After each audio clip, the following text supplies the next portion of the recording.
Hello, welcome to a brand new episode of Look Forward. I'm your host, Jay. I'm here with my co-host, Brad. I make it stop. Can we please have 1 week that doesn't feel like a fucking existential crisis in this administration? No. Like, is it fine? No. Is it okay to take a chill pill for 1 fucking week? I have to imagine they're fucking speed running autocracy because they understand that like there is a limited appetite for this shit. Mm-hmm. And they understand that they have literally 2 years to make it happen. That's it. Really, not even 2 years because might be a couple weeks. Yeah, I mean, fuck at this point, man. It might be a couple weeks. But yeah, it really, really fucking sucks. And again, like the whole point is beating us down with a maelstrom of bullshit. And so yeah, like successful, like you're beating me down with it, and you're beating Jay down with it. Jay doesn't even live here, and he's beaten down by this shit. I've had enough. But it fucking sucks. Like we are not meant to have to worry about politics in such a front-facing fashion as human beings in this country. No, and it's exhausting. And this is a thing that I think of all of the things that Joe Biden did that I think will go largely unappreciated for a while. And then people look back like, oh, okay, that was actually pretty good. Is he gave a sense of calm in the country, right? Mm-hmm. Like he did. Oh, you can talk all the shit about Joe Biden all you want. But you didn't have to be like, oh, dear God, hang on to the fucking the fucking seat. What's going to happen today? Right. That's not a thing. It's like, oh, okay, that thing's happening. Cool. All right. Accidental missile alert going off in Hawaii. It's Thursday. Oh, are they allowing the teenagers that hang out with Elon Musk to have access to the Department of what? The Interior? So they deal with the nuclear all the departments. They actually stopped them in some of them. Surprisingly, with massive protests, like, hey, we're going to go into this department. They're like, not today, motherfucker. They're like, all right. We'll be back. Sorry. But yeah, it's deeply exhausting. I will say, I find myself, I'm fascinated by it, right? Like, just because it's like, yo, where were you when Germany turned into a Nazi state? I would be fascinated about it if it was happening over there. Right. Right. No, look, for me, it is happening over there, but also to me and my bank account. Yeah. So, like, it is fascinating from that perspective of, like, what would it have been like if you were in, late 1930s Germany as all of this shit was happening, right? Where would you be? Would you be like, yeah, let's do it? Or would you be like, hey, this feels like a bad fucking idea? And it turns out we have an answer. You and I would be, hey, this is a bad fucking idea. And a lot of other people are like, these Hugo Boss suits are fucking sharp. Okay, like that's who those people are. And I'm glad. Again, I'm happy to say we said it last week. I will continue to say it every week until it changes, and it won't. The most shocking thing for me is the degree to which the Republican Congress has just abdicated any responsibility in government whatsoever. They're just like, yeah, whatever he wants to do, it's fine. Like this literally violates the Constitution. It does technically, but are you really that upset about it? Like, yes, I am actually. Like, quite a bit. That's what was that? Tommy Tuberville said that shit. It's like it. No, it was like a serious, like Tom Tillis said that, a supposedly like serious senator. It technically violates the Constitution. I'm sorry. You do realize that still means it violated the Constitution. Yeah, but who's upset about it? Yeah, there's not degrees. Yeah, there's not degrees of constitutional violation. Like it's pretty much a pass fail metric test there. Not for Tom Tillis. It's not on the docket, but there's a story that came out today, and I'm going to stumble over a little bit. Like Susan Collins, who is the head of whatever committee deals with NIH in the Senate, right? And she was looking over the proposed like cuts that they want to make and the funding that they want to stop. And she put this like big report out about like how like this is very concerning to me. And I don't think we should do these cuts because it's going to be really bad for, medical research and other things that are going on in the country. And this is really irresponsible.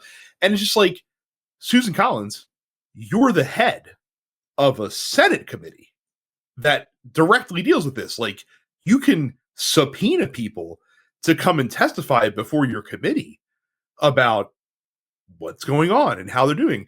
And the other big viral clip that went live last week is when Democrats on the oversight committee put in the House put a motion forward to subpoena Elon Musk. Oh, they flipped out to fight, and Republicans lost their fucking shit and like gavelled it down and the whole fucking 9 yards. Like not just like, voted it down, but like they freaked the fuck out. Like they're like, no, you can't do this. Like I'm just like, guys, you are supposed to be a co-equal branch of government. You guys are supposed to be exercising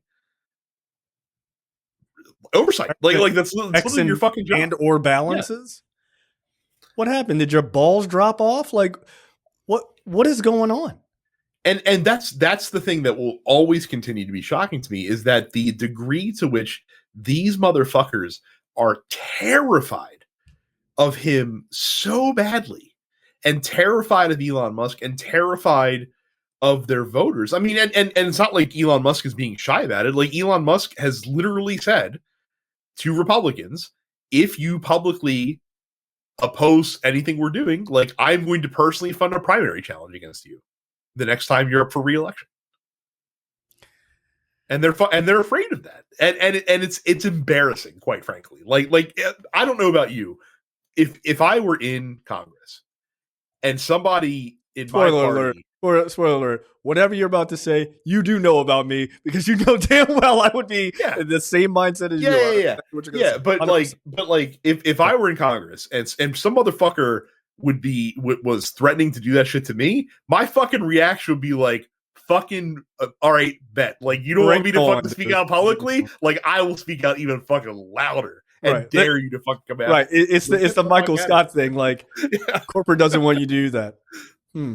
I'm gonna do it harder now. Like, dude, every week I'd be like, welcome to my Senate committee. Elon Musk is a piece of shit, and here's what I have to say about it. And look, they might run me out on a rail. That's fine. But you know what? What I have to say is gonna go down on the fucking record.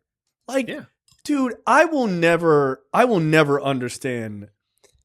Now, what I'm about to say, I don't mean this from a sexist perspective. I mean this from I'm being an asshole to assholes perspective. I don't understand the pussification of these fucking adults who are unwilling to push back on this fucking loser that is outside of government just doing whatever he says. Oh, well, Elon Musk, he's got so much money. What are you going to do? Fight him. I'd be like, dude, fuck this guy. Oh, you're cutting. What is it? I think it's like, I want to say it was like Arkansas or Alabama. They were like freaking out because they're like, wait, I'm sorry, medical research? Like, bro, we need that. Like, it affects those states like overwhelmingly, right? Because they have like a ton of medical research that happens in their state and stuff like that. They're like, no, we need that money. That's good for us. And they're just like, well, we're really upset by it. Then fucking say something. This is not the government is doing. It's not the government, dude. It's your party. What the fuck? We've pushed back, and we've already, like, in just the weeks since this administration has come into place. 3. We've already just seen the end of week 3. Yeah, we have already seen the truism that is the thing that a bully hates the most is getting punched in the fucking mouth. 100%. There have been plenty of fucking things that the administration has done that they have had to back down on because it has been unpopular, or someone's raised a fucking stink about it, or someone's pushed back against it. And whenever that happens, they always have to retreat back because they know they're overstepping. And that's literally all they are doing right now, is seeing how much they can get away with. Right. Seeing how much. Yeah. As Micah would say, and it's the perfect analogy. They are Raptors testing the fence. That's it. And if you just don't do anything, it's gonna get through. But if you push back, like they've like Doge, the fucking the Doge guys and Musk were scheduled to show up at, I think it was like I want to say it was like the department. It wasn't Treasury, because they got into Treasury. I can't remember exactly which department it was, but they were scheduled to go there like on Friday of last week, and they were going to show up and fucking gain access to the shit, right? And that got leaked or announced or something like that.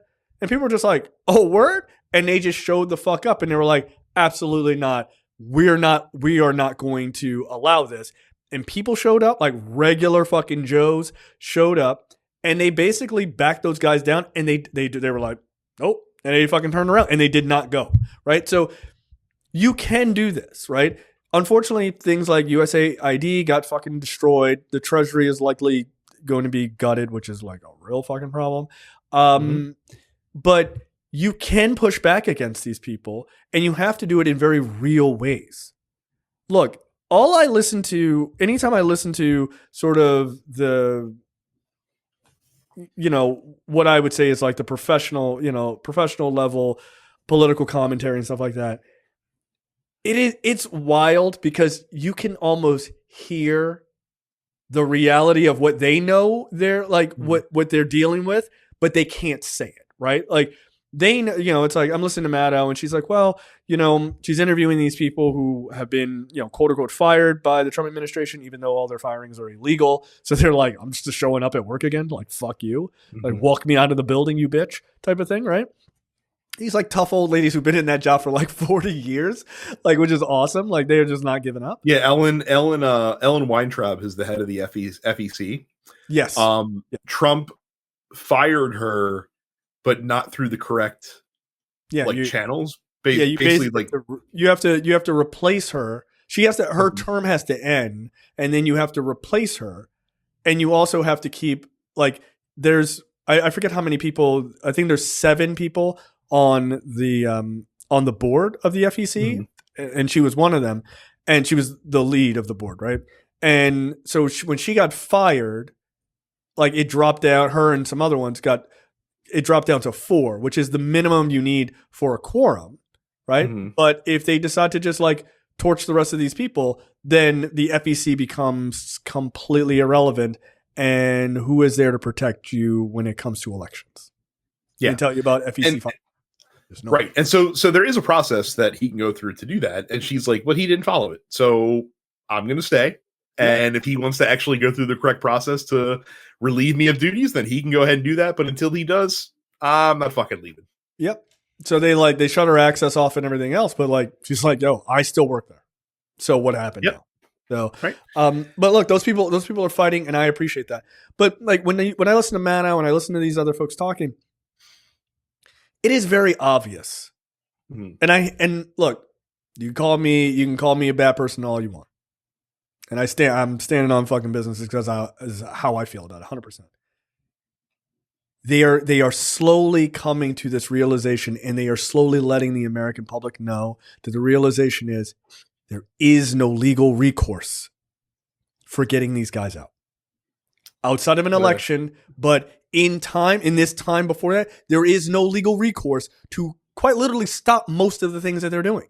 Because like the financial freeze, right, which we'll talk about in a second, and I want to get into that. Like the funding freeze, the federal funding freeze. They came in and we're freezing all the federal funding, right, through the fucking country into chaos, right? Judges come in, hey, you can't fucking do that. Knock that shit off. Yeah, they got sued. A judge came in and basically put a restraining order and said, no, like that's not how this works. By the way, that's a third judge, right? 3 different judges have pushed on this, right? But things are shutting down because they're not getting federal funding. Right. There is nobody there in the administration, in Congress. There's no one to enforce the pushback from the judiciary, which means the judiciary has no real power, right? And we're going to talk about that. And when you listen to these shows, I appreciate that they're telling you the news, and I appreciate they're giving you the reality on the ground. Like, that's important. It's super important. But they're also listen to the shit that they're saying, read between the lines. If there is no one there to do anything to enforce these judiciary rulings, you don't have a judiciary. And if you don't have a judiciary, the constitutional, right? I'll finish your thought. Yeah. So. But if you don't have those things and they're not enforceable, where are you? And this is the reality in which people need to understand is going on, right? Oh, we're gonna sue. Great, keep fucking doing it. I'm not saying to not do it, but what I'm telling you is they are coming to a point, you can hear it in the reporting, that it's like, what are you going to do? And there are very few other options. There just are. And so and again, none of those answers are pretty. They're not. And that's the constitutional crisis, is that it's not the thing that Trump and Musk and their lackeys are doing. It's the fact that when the check comes from the other areas of the Constitution to say, hey, like, this other group says you can't do this, and they just say, fuck you, we're going to do it anyway. Right. Then what? What do you do? Right. Like, then what's going to fucking happen? And not only did these TROs come, the temporary restraining orders come through that say, hey, like, you can't pause this funding, you have to release this funding, it's been legally allocated, we need to have a fucking hearing about this, where we're going to then kick it out like crazy. Not only are they thumbing their nose at that, they're just ignoring it, but also you have the vice president basically coming out here on social media saying, hey, you can't just have a single federal judge stop what the executive branch is doing. Like, that's not how our system works. Actually, no, it literally does. That's literally what happens. Remember back when the Biden administration was trying to relieve student debt? Exactly. This is exactly the example I was going to give. And they were sued. And they went before a federal judge, and the federal judge says, hey, like, you know, based on X, Y, and Z, like, this is unconstitutional. You can't do that. Same situation, except the Biden administration actually respected the balance of power between three co-equal branches of government, and said, okay, federal judge said this, we have to go back to the drawing board and find a legal way to do this. And because they had to find a legal way to do it that couldn't be challenged, they couldn't relieve as much debt as they wanted to. Now, you can have qualms with that. You could say, like, that judge decided it wrong, or it's fucked up that they could do that. And that, that's a valid point to have, and that's a different discussion we can have. But the fact of the matter is that that's how the system is supposed to work. Literally, the other two branches are supposed to check the third branch. So you have the executive being checked by the Congress and the judiciary. You have the judiciary being checked by the executive and the Congress, because they're the ones who get to decide who gets to sit in the judicial branch. You have Congress being checked by both the executive and the judicial. The executive branch can veto stuff that Congress passes, and the judicial branch gets to decide disputes between the two of them. Like, that's kind of the delicate balance that keeps everything in sequence with each other. And much like in Final Fantasy VI, when you move one of the statues from the plane of balance, the fucking world blows apart. and everything goes to shit. Well, let me give you a better analogy for people who are better at understanding good games. So if you move your materia around in Final Fantasy VII, but no, I mean, look, to your point, if you don't have people doing the checks and balances, what is the country? Well, you have a dictatorship at that point, or a totalitarian government, or whatever term you want, autocracy. Yeah, that you would have bucket that you would have dump it into. That's what you have. Yep. That's what you have. And again, like, I don't know what the courts can do to force their orders to be followed. You can't. Like, if the highest court in the land is unwilling to uphold the most basic threads of the fucking country, you don't have any laws. And at a certain point, again, I'm trying not to be an asshole about this, but if you keep telling people that no laws exist, what do you think the result of that is? You think people go, I guess no laws exist, I'm going to go out and do all my law-abiding things? Or do you think that maybe someone goes, oh, no laws exist?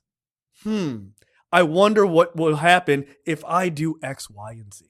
Or not just one person, a bunch of people. Or, I don't know, a giant military organization, perhaps. You are setting yourself up for really, really awful outcomes by just saying nothing matters anymore. I'm just saying.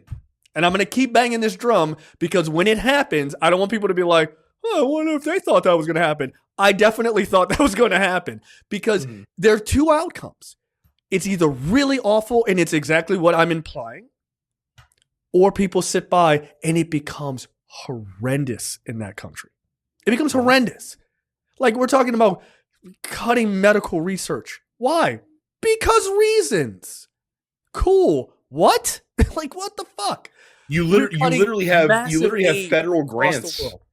You literally have federal grants that are being denied right now because they're using specific language that the administration doesn't like. The free speech nation is tamping down on speech that they don't like.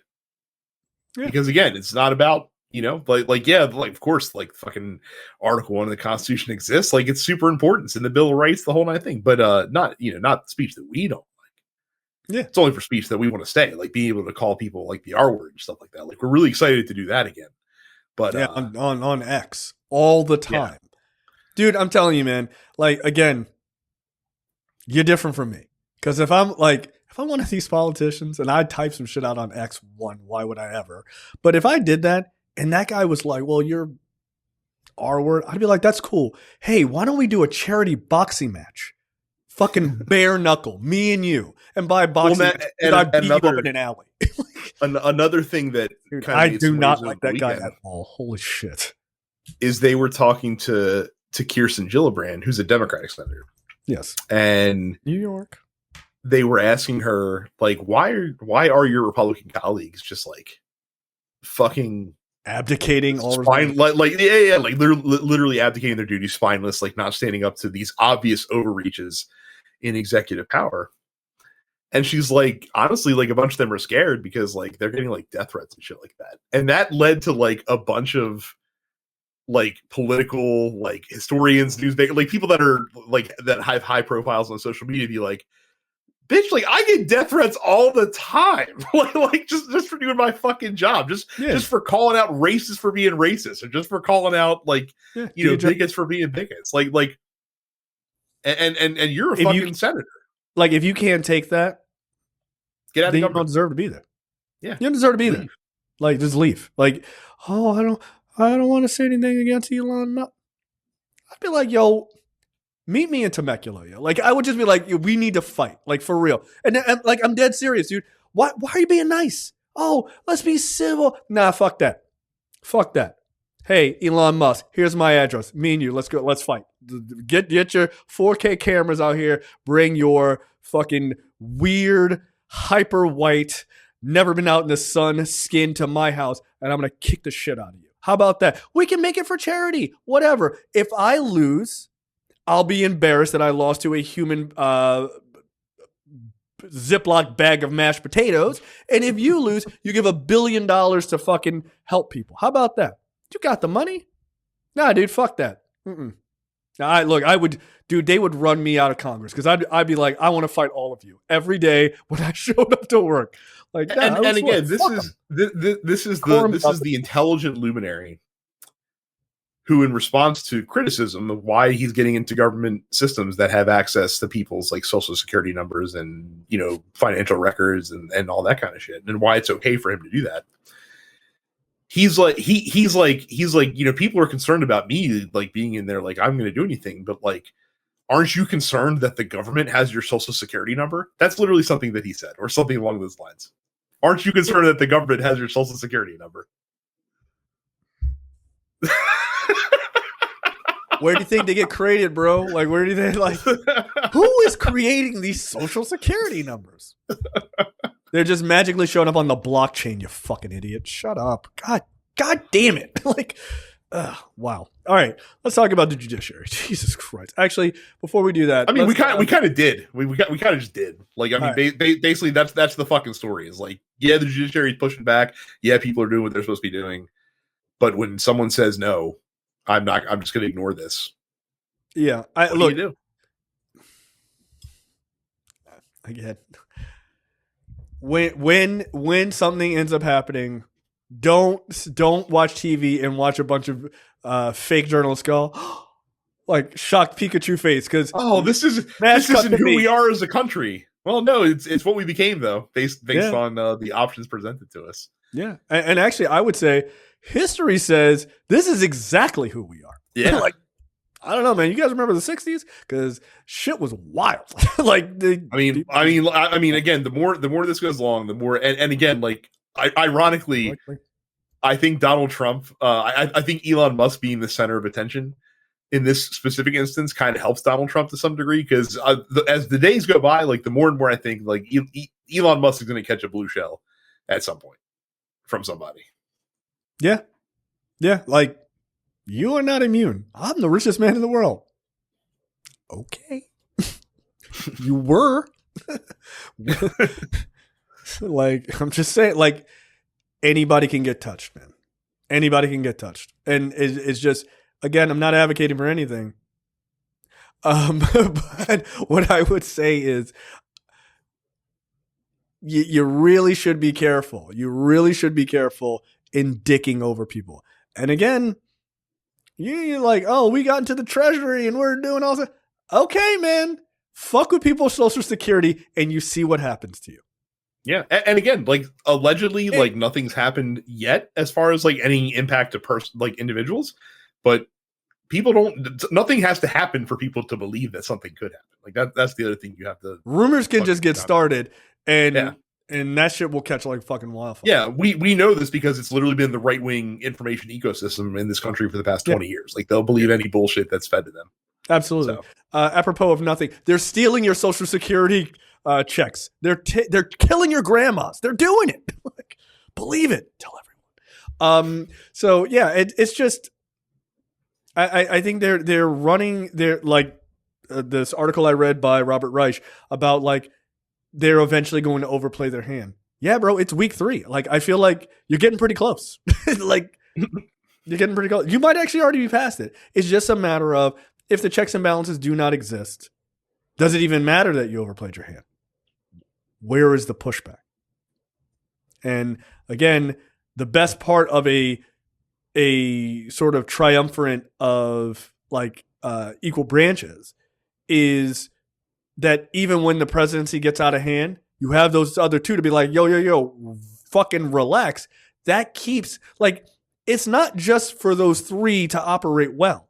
It's also to keep the wolves from the door, because if you don't do that and somebody oversteps their bounds, people are outside, motherfucker. Like, that's how you keep, if the judiciary is like, hey, don't do that, and they're like, all right, fuck, we won't do that. Okay, you push back. That just keeps it internal, right? You have your fights internally in politics. But if everybody's on the same playing field, or 2 branches are on the same playing field, and you just doing whatever the fuck you want and just running roughshod over to the third, you are stopping a very fundamental blockade between the rabble outside and you. Again, don't believe just because it hasn't happened that it won't happen. That's a very naive way of looking at politics. And it's also super dangerous. But please proceed. See what happens. I'd rather you didn't, but it doesn't seem like that warning is going to fall on ears that are even remotely listening. Let's take a quick break and come right back. All right. Next up, they are killing your grandma. Anyway, next up on the docket. Just going to keep saying it until it catches. Musk promises to reinstate Doge staffer linked to racist account. So here's the fucking chain of events here. So one of his idiot, boys that he has brought to the government with him is this guy named Marco Ellis, right? And he's someone who, so like one of the big stories that came out about him first is that, he's 25. Said that he's 25 years old. So one of the stories that came about him first is that they're like, oh, this guy like has write access to the file systems in the Treasury Department. When the Treasury is like, oh no, like all the access we gave Elon Musk and his cronies was read only access. Like, they can't write. And then it comes to find out that they either did not know that he had write access or lied about it. One of the two things is true. How about this? They lied about it. Yeah, they lied about it. But then the Wall Street Journal Once they found out about this kid's name, I keep saying kid, and that's to Jay's point, he's a 25-year-old man. So I'm just getting caught up in the fact that he's a bunch of 19-year-old assholes with him.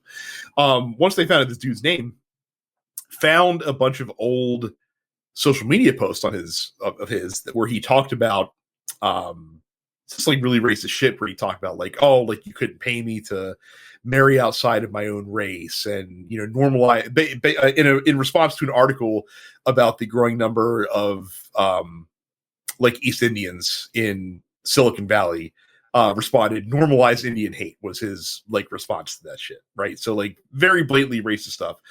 The Wall Street Journal reached out to him to get his thoughts on that, and then like literally hours later, the administration announced that he had suddenly resigned from his post. So good example of pushback working, and then we all moved on, except not so much, because it became a fucking story. So Elon Musk puts on a fucking poll on Twitter to see like, should I bring this guy back? Even though he made all these racist posts. And of course, like the idiots on Twitter said the same thing. Here's the really stupid response. Again, bringing back the Vice President of the United States, J.D. Vance. Here's his quote on social media. I obviously disagree with some of LS's posts, but I don't think a stupid social media activity should ruin a kid's life. We shouldn't reward journalists who try to destroy people ever. So I say bring him back. I want to quickly ask, is this the story that you wanted to point out an issue of yeah, and you probably already know where I'm going. Yeah, I probably already know where I'm going. Mm-hmm. So like Jay has talked about many times in the show how when a black teenager is shot and killed erroneously by either a police officer or some do-gooding like white person out there, right? In quotes. Yes, very much in quotes. Even a black kid who's like 12, 13 years old would be described as like in very like manly terms, like, oh, like young man, young man, that sort of thing. And yet, whenever it's a white person who's accused of a mass shooting or anything like that, they're always described as, oh, they're just a kid. Like, they don't know any better. It doesn't matter if they're like 18 or 19 years old. Like, how can we expect this child to, behave according to societal norms? And apparently that same grace now extends to 25-year-old men who made racist social media posts, not like when they were 17, but like 6 months ago. I can do better than that. Yeah. Check this. Trump and the media refer to Trump's sons, not Barron, as Trump's kids when they were doing like, well, they're Trump's kids. Da, da, da, da, da. Bitch, they're in their fucking 40s. 50s. In Don Jr.'s case, I'm pretty sure. Yeah. Jesus Christ. He is fucking terrible looking. But they refer, well, they make a lot of mistakes. They're as Trump's kids, blah, blah. I'm like, they're not kids. They're grown men with children. With children. Like now, weirdly, Hunter Biden didn't receive the same. No. Well, that's just because in their eyes, he's the enemy. So it's easy to just paint him as who he. Oh, this cocaine crack addict. Blah. He's an adult, right? And he is, right? And it's totally fine. But they never keep that same energy when it is to defend their guys, right? But yeah, no, this is the second. The mention of him being 25, I knew exactly where you were going, right? Yeah, but that's 100% accurate. How dare we cancel this 25-year-old man for something he did 6 months ago? Like everyone, like surely we must give grace to people. Give people the benefit of the doubt as they're coming up in age. Right now, if you said, hey, this kid, or if he was an actual kid, like there are actual people who are under the age of 25 on this little Doge team.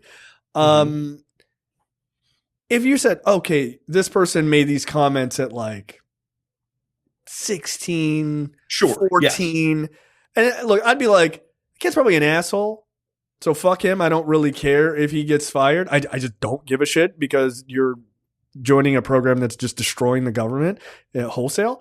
But if this was not that job, right, and it was just like just any other job, and someone's like, oh, this person tweeted this out when they were 14 years old or when they were 16 years old, but they're 25. It would have to be pretty egregious for me to be like, you got to hold that person to that. Like, Right. They're a kid, like that's ridiculous. Or like, okay, they said this, 10 years ago. All right, fair enough.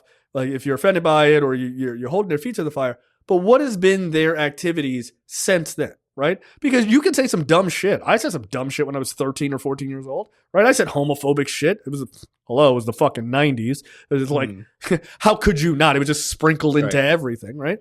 But I grew up in that fucking time. I said some homophobic shit, and I deeply regret it. I was also 13 then. I'm 44 now. Like, if someone is holding me to what I said at 13, you're allowed, but it seems really ridiculous, right? Right. But it's a question of what have I done since I was 13? Now, if I'm the same asshole I've always been, if like nothing has changed and I'm like still saying this stuff, then yeah, you can absolutely point to like, look, this guy's been a dickhead forever. But if my views are the exact opposite and everything else, and I've 100% advocated for a different perspective and have called myself out for those things, that's a bit different, right? Like that's a bit different. But this is 6 months ago. You don't get a pass for 6 months ago. What the fuck? Get out of here. Oh, he said those things when he was a mere babe 24. At 24. Right. Like, no, dude. No, I don't think so. No, I'm a totally different person now. Really? Did you have a lobotomy? Like, get out of here. You're the same asshole you were 6 months ago. I'm definitely the same asshole I was 6 months ago. But it's just that's silly. And no, you don't get a pass at 25. Certainly not for something you said at 24, perhaps, right? Like, no, get out of here. So this guy's probably coming back, I would imagine. Yes. Which is ridiculous. Another person on the team. No. Okay. There is another aspect to the story, which is, as you mentioned, JD Vance coming out. Oh, I think maybe you shouldn't be held to that, bro. He said normalize. Yeah, Indian that's true. hate. I'm glad. I'm glad you're bringing this part up. Your fucking wife and your kids.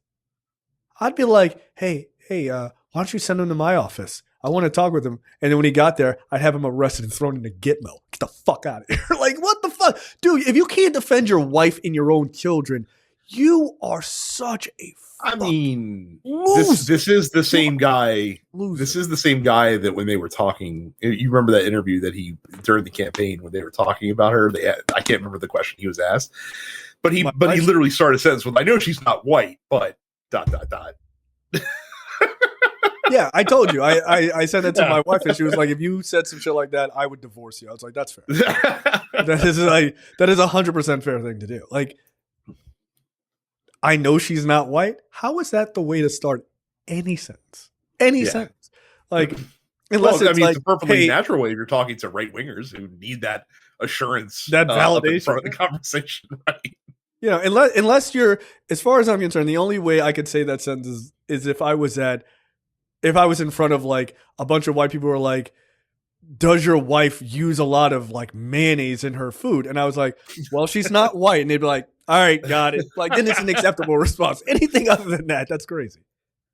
The other person on the team that has drawn criticism is a 19-year-old whose name is Edward Korestein, who was.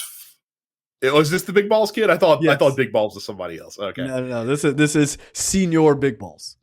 So he had an internship at a cybersecurity company a couple of years ago where they fired him for leaking internal information, irrelevant information, to rivals, like the Russian government.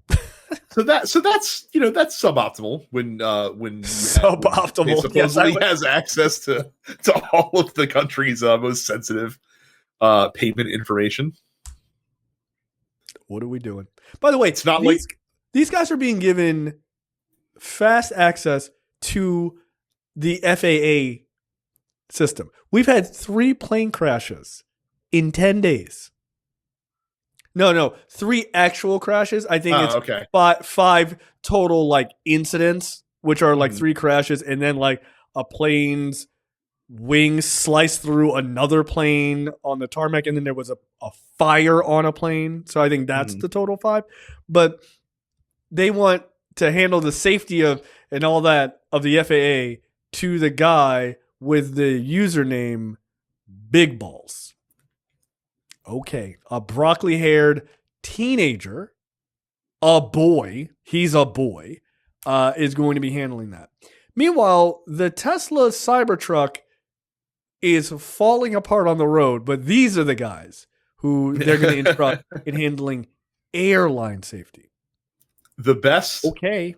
the best thing I ever saw said about Elon Musk was a couple of years ago when he first bought Twitter and started like talking about like software stuff and coding stuff within Twitter.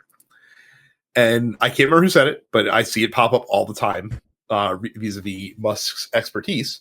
And basically, it's kind of a thing where it's like, Elon Musk said he was a genius when it comes to cars, like designing electric vehicles. And I don't know anything about electric vehicles, so I assumed that he was, a genius about this stuff. And then he said he was a genius about building rockets, and I don't know anything about building rockets, so I assumed that he was a genius about this stuff. Then he said he was a genius about software, and I happen to know a lot about software. And I'll tell you, based on what Elon Musk says about software, I wouldn't ride in his cars or rockets. Because that dude doesn't know what the fuck he's talking about. No, he doesn't. He doesn't. He is a quintessential example of like somebody made this comment about him to sort of piggyback on what you're saying, which was if Elon Musk was like this age now in the 1980s, he would have just been a playboy, right? He would have been like the classic playboy, like, oh, my parents are rich, grew up, fucking dad has an emerald mine, like I just got money coming out of my ass, right? He's just been a playboy, right? A dilettante, basically. Yeah, a fucking socialite, a drain on society, a Paris Hilton type, if you will, right? But like with less charisma, which is weird. Stop being poor, guys. And that's what he would have been, right? He would have been. He would have had to pay women to sleep with him, like he always does. But like he would have driven fast cars and probably done a little bit of charity work. People are like, oh, that guy seems fucking cool or whatever. Like, oh, did he have a point about something? I don't give a shit. Shut up. Right? Like that would have been his entire life. But he grew up in an era of tech, and so because he's kind of a tech dork and he likes it. That's where he dumped all of his money and interest into. So he bought his way into PayPal. He bought his way into Tesla. He has SpaceX. He's not actually built for these things. He just likes the cool tech shit. And so instead of like doing what you should do when you have a lot of money and no charisma or resources, just go get laid and leave the rest of society to normal people, he's involved himself into this shit. And now we have to deal with him. For now. So, yep. Blue shell the bourgeoisie, as I said, which I thought was pretty good. So Senior Big Balls, he's leaking information. That's what he's known for doing. That's good.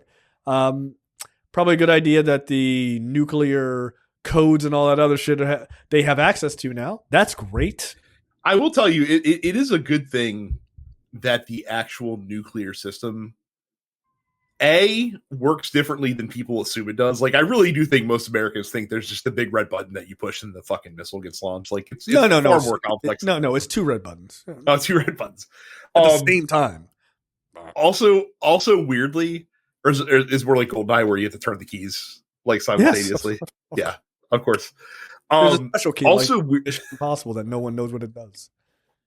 Also, weirdly, it kind of also helps us that our nuclear systems are like wildly outdated right now. It makes them actually very difficult to hack into because they're so actually far behind. Like I read this about the Department of Energy until I believe 2019, I think was the date that I saw.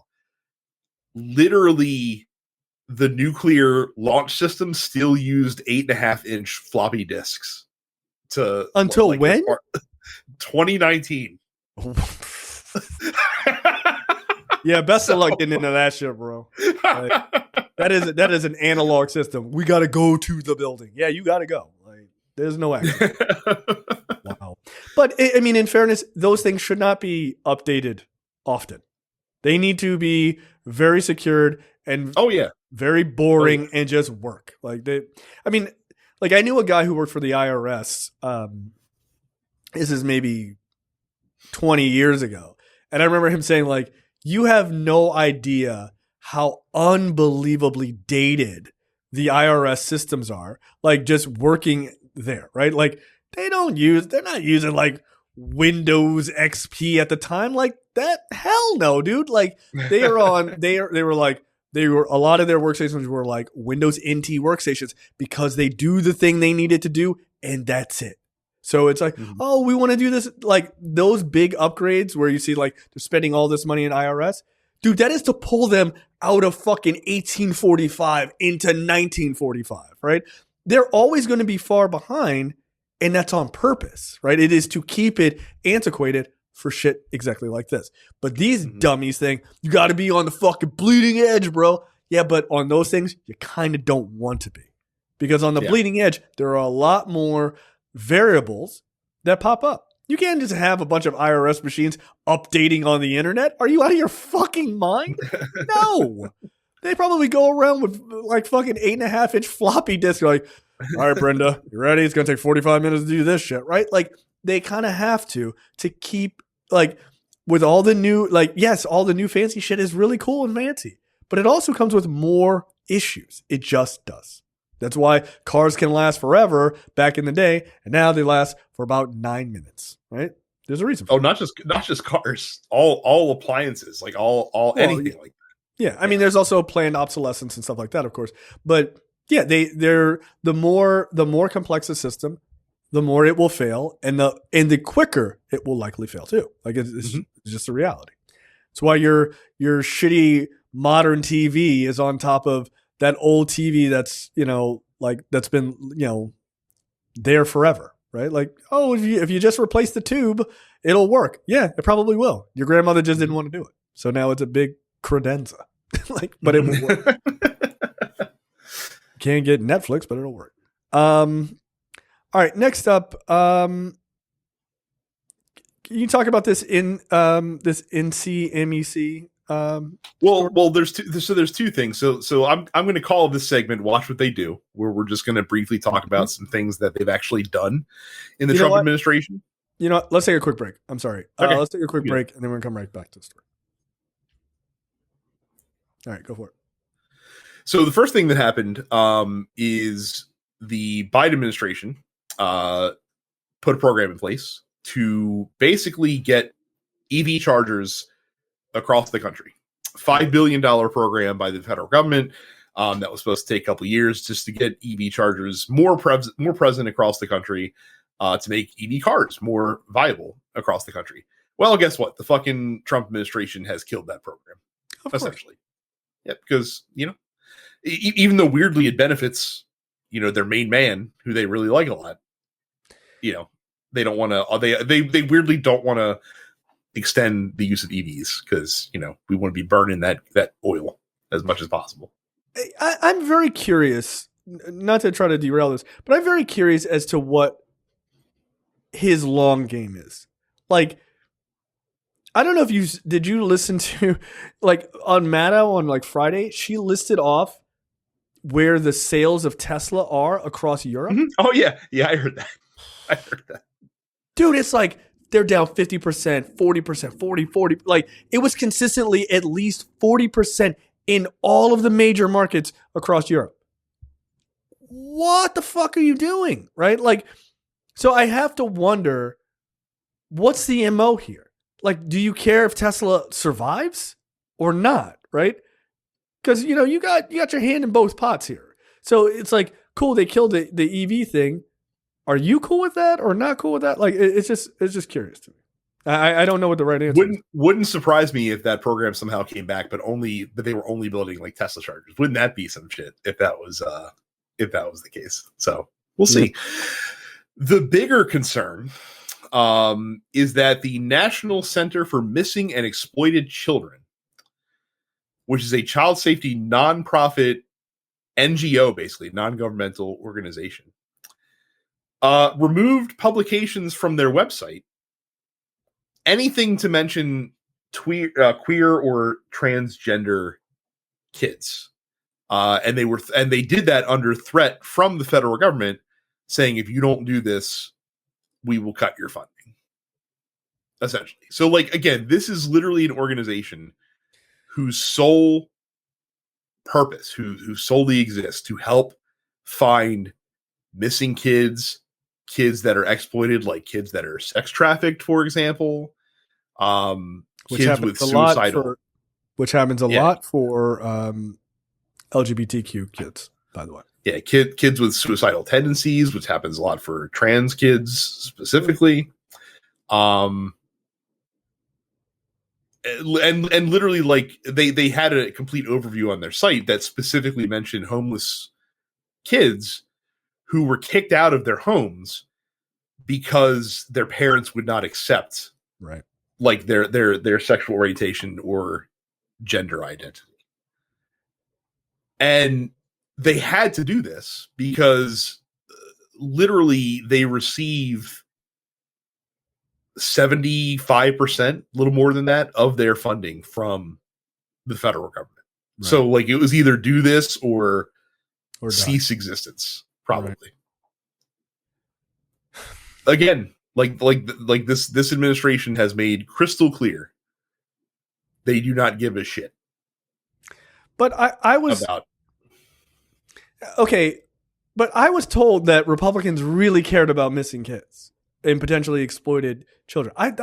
There was a movie about this. It was starring Jesus, James Caviezel, right? Like, he did a whole ass movie about how, like, they go down to the border and they fucking save these kids, and, like, that story didn't really happen and all this other shit. Like, but I was told that these guys really give a fuck about this. It's really weird that when it came time for Biden to be president, they did unbelievable amounts of work in stopping trafficking of kids and all this other stuff and going after these guys. And then it's amazing how the people who say that they care about this so much will take funding away from these people to help kids. And no one on the Republican side goes, that seems curious. No one puts two and two together that these guys maybe don't actually give a fuck about children at all. Well, is it like, that's part one. And part two is it just goes to show you the kids that they deem worth caring about and the kids that are not worth caring about. They could trust me, like, Republicans by and large could not give a shit what happens to trans kids or queer kids or really any kid that's just not white and straight, basically. Yeah, no, of course. So, I mean, I guess my issue is no one ever points out the sort of the hypocrisy of it all, right? And we do, but no one on their side does. Or they just float by it like I mean really unaffected by it. Right. I mean, Republicans. Yeah, no, of course. Like, it's just curious that this is such a thing that people care. Oh, we gotta stop trafficking kids. We gotta do this and do it. Okay, cool. Why are you cool with this? Why are you cool with this? Oh, I mean, there's probably corrupt money that's being used for this. Is this a real agency? Like, they'll come up with a million and other reasons. Right. Stop saying you care about and the thing that, because you don't. And the thing that continues, and again, I feel like I say this every week now, but it's true. The thing that really bugs me about it the most is that, again, like, here you are, the most powerful people in the country, using your power to oppress literally the most vulnerable people. Yep. In the country. Because you're small, right? Like, you're a small person fundamentally, because nobody who actually is trying to help anybody would use all of that power to kick down some trans kids. For what? For what? Also, I never again, this is the thing I will fundamentally never understand. Dude, you got $100 billion in your wallet. Why the fuck are you worried about what little people are doing walking around on Earth? Who cares? Going to I love how I love how you just keep naturally, without thinking about it, reverting back to Musk. when this is actually the Trump piece of it. But it's all of them. No, but it's all of them. Yeah, it's all of them. It is. I mean, this is I'm just saying it's interesting how even you have already kind of relegated Trump to being almost like a bit player. He has been. This whole He's become ordeal. Yeah. I mean, it's his own doing. I think it's going to come a time where those two bump heads, because you can't have two micro-dicked individuals with egos that big to replace their lack of penis size. You can't have those two beings in the same room and it go well. Like it cannot happen. Eventually, Trump's going to be like, "Bitch, I'm the president." Like, what the fuck? Like, because I mean, you saw that Time cover. Yeah, I was just gonna say that Time magazine cover. And someone asked him about that, and Trump tried to play it off a little bit. But if you wanted to read into the body language, maybe he was not too pleased with that. So yeah, he's like, "Will someone rid me of this meddlesome CEO?" Right. No, not me. Oh, and this isn't on the docket, but it just came up, so I figured we'll talk about it. Basically, they have effectively shut down the CFPB, this Consumer Financial Protection Bureau. Russell Vogt put out a internal memo to them today, being like, "Hey, whatever you're working on, stop."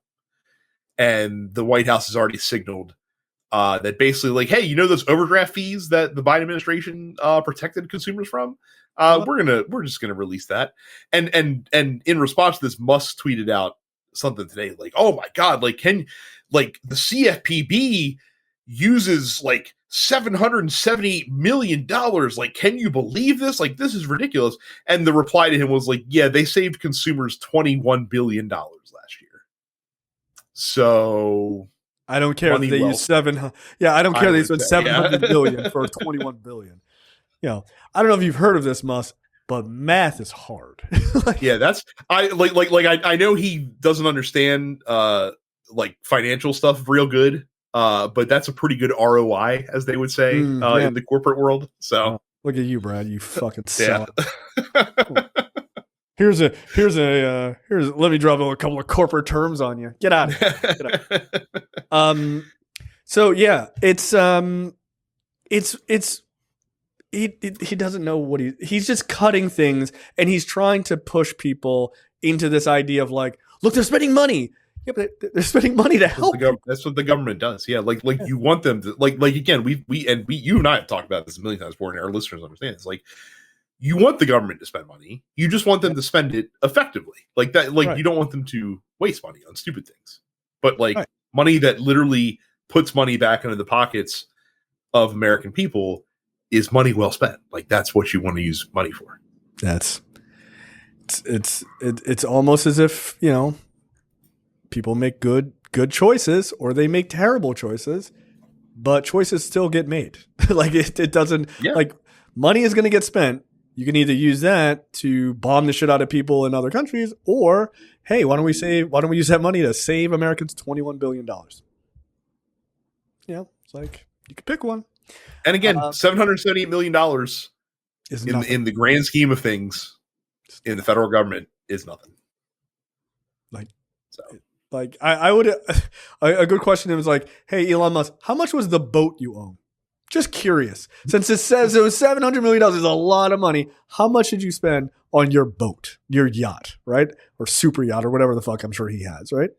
Right. And again, that's the problem with him, is that he is preying on the stupidity of the people who follow him online, because these people will view these things that he puts out in a vacuum without understanding the broader context. And that is exactly the point.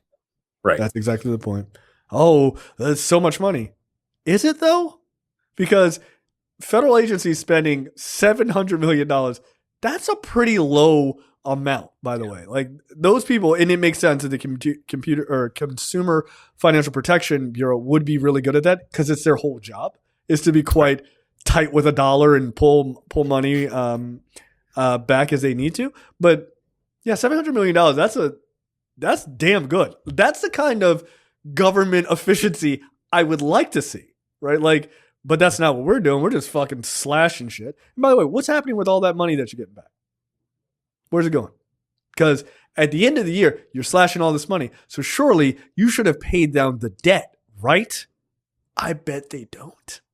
And I bet that money is like a fucking fugazi. It's gone. It's like, it does not exist by the end of the year? That's what I want people to ask at the end of the year. Cool, you cut all this shit. Where's all the savings? Where's it?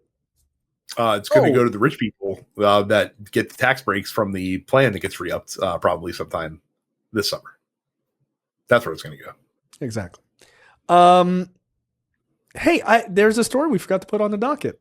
Speaking of things that are important, we're going to own Gaza. Isn't that awesome, Brad? Oh, yeah, that's right. We probably should have put that on there. Yeah, again, buddy. And again, like, I made the point before, like, I'm really trying hard to focus on things that are actually happening and not just not things that Grandpa says when he's sundowning, flying home from the Super Bowl, like that kind of shit. By the way, speaking of waste, it cost us taxpayers $4 million so that Trump could go to the Super Bowl for 3 quarters, basically. Just FYI, we're talking about wasting money. Disagree. Money well spent. Glad he was rooting for Kansas City. They got their asses fucking trounced, son. And as you know, if you listen to the TMP network, we have always been longtime supporters of Philadelphia. So we're Micah especially, absolutely. 100%. How powerful blackness is. We're like, fuck. Yeah. So Trump's really ratcheting up the Gaza rhetoric, isn't he? Yeah. So he came out and said in a joint press conference with Benjamin Netanyahu that they are going to turn over Gaza to the United States, and the United States will own Gaza, which is a wild thing to say out loud. Yes. There is nothing that is more in line with the idea of no more wars than to take a giant barrel of gasoline, pour it onto the Middle East, and say that the United States now owns the Holy Land and see what happens. I don't know, Brad. Nothing bad will happen. That can go wrong. Yeah. And the couple of fucking planes into buildings again. I don't know. You never is he's talking about this shit like he's a real estate developer, because that's what he is. Like, he's literally sitting there talking about, like, we're going to own it and we're going to develop it back up, and then it'll become like this world, like where people all around the world can come and move there and live there and shit like that. And then, like, literally, he was asked today. Like, I don't know if you saw this, but like, he did one of his like fucking I'm sitting at my desk giving a press conference kind of fucking deals, and they asked him today, like, well, like, are you going to let Gazans return to the region? He's like, no, they won't have any rights to return. Yeah, bro, that's like their whole thing. It's like their whole. That's literally their fucking whole thing. That's their whole thing. Again, if you voted for this guy under the auspices of no more wars, fixing the Middle East. I mean, it's weird that the Middle East hasn't already been fixed. Jared was in charge of it for 4 years. I know, right? We'll speak, and that's not all, because you missed that press conference earlier today. That's not all, Jay. He basically also said that Gaza has until Saturday to return all the hostages, make sure all the hostages return, or like all hell can just break loose for all he's concerned in that region. Now, again, a lot of this stuff is just Trump saying stuff, right? Like until you see actual firm policy plan. I'm not saying ignore it, but what I am going to say is don't tilt the windmills. However, it's a serious fucking problem that the president of the United States is just shooting from the hip, as you do, on such wildly inflammatory foreign policy.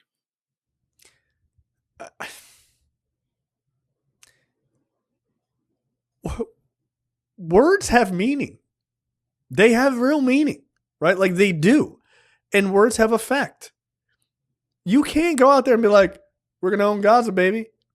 Hey, don't worry about it. Grandpa's sundown and we're going to own it. Yeah, they're going to give it to us. Again, it's like the domestic shit. When you say, hey, no rules exist, no laws exist, nobody can stop me, I can do whatever the fuck I want, fucking accordion weave talk, right? When you do that, people hear it. Like, you're not just talking into the mirror. People hear it and they go, well, wait, what the fuck?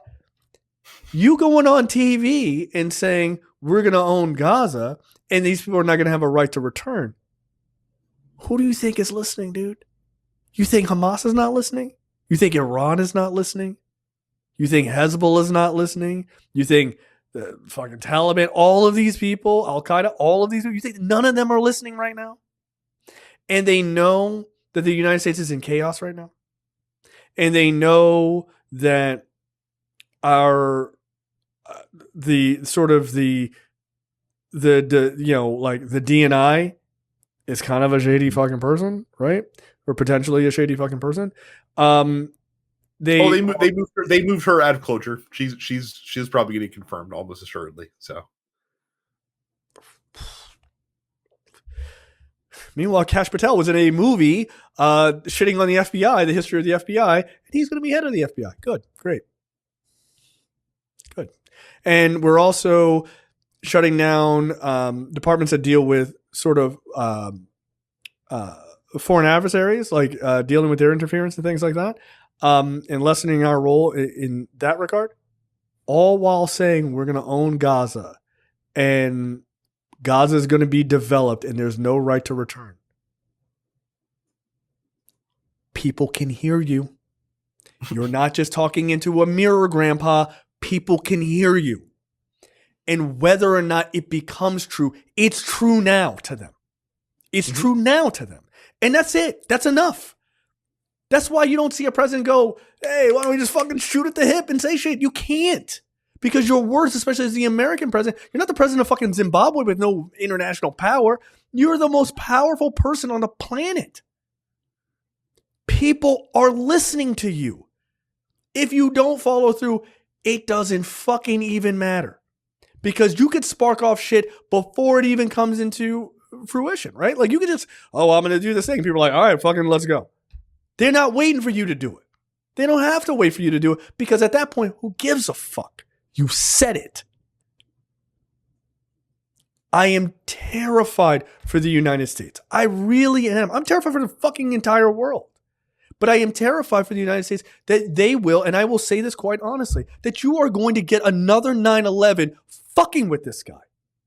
You will. You cannot do shit like this and expect no blowback.